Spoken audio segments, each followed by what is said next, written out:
familiar name. Companion albums and films is not a new concept. The Who gave us Tommy, and Pink Floyd gave us The Wall, which is one of my favorite films. And now The Weeknd is entering the same canon with Hurry Up Tomorrow, both his latest album and a movie experience. It's cinematic storytelling blended with emotional autobiography. But where does Hurry Up Tomorrow actually fall? And does it really work? The film exists as a mirror to a real-life event that shook The Weeknd, or aka Able Testify.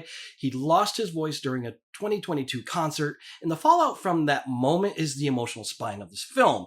It's less of a narrative and more of a feeling, an exploration of what it means to be broken in the public eye while trying to maintain a godlike image for fans and the industry alike. And if you're already a fan of The Weeknd, you'll recognize that the emotional fabric of this piece is sewn tightly with themes he's touched on before: fame, isolation, the weight of toxic masculinity, and the pressure of being everything for everyone all the time. And while none of that is groundbreaking, the way it's packaged here certainly is. It's layered, it's dreamlike, and polarizing. Trey Edward Shults, who directed Waves and It Comes at Night, takes the helm for this one, and Shults has a signature style, deeply immersive, sometimes surreal, almost always pulling you into a character's internal world. That's his thing. Interior 360-degree shots in cars, long takes, visual metaphors over dialogue.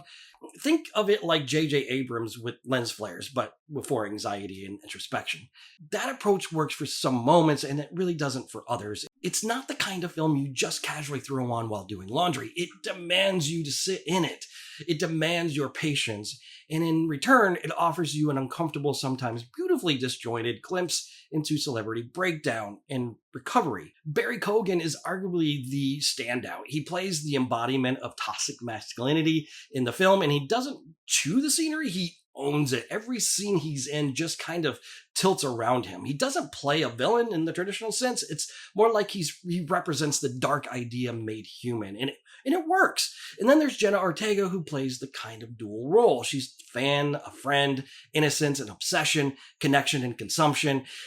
That's a tough balance to carry, and she does a lot right, but it's not perfect. Her performance has moments of brilliance, but the emotional through line slips. She doesn't quite stick the landing, which doesn't mean she fails. It just means the role was demanding, and at times the film style works against her.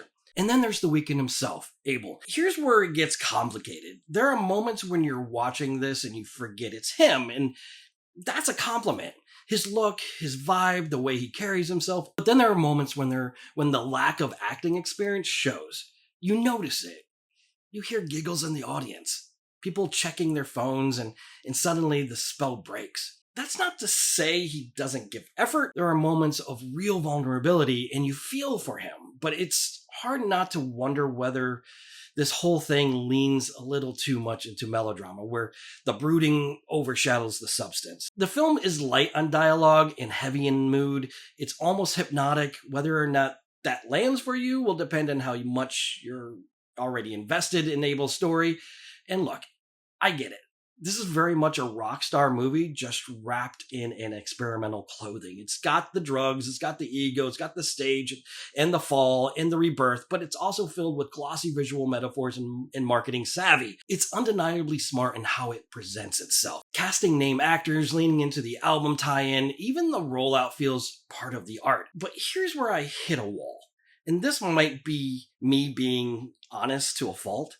I struggle to connect with rich people problems. And maybe that sounds cold, maybe it lacks sympathy, but when the core conflict is a superstar losing his voice on stage, I feel something for sure, but it's not deep. I don't know what it feels like to have a stadium full of fans expecting something from me while I'm internally breaking down. That's a unique trauma, and it deserves empathy, but it's not relatable for most of us, because while he's exploring his inner demons on a private jet, there are mothers trying to raise kids on a minimum wage, dealing with different kinds of silence.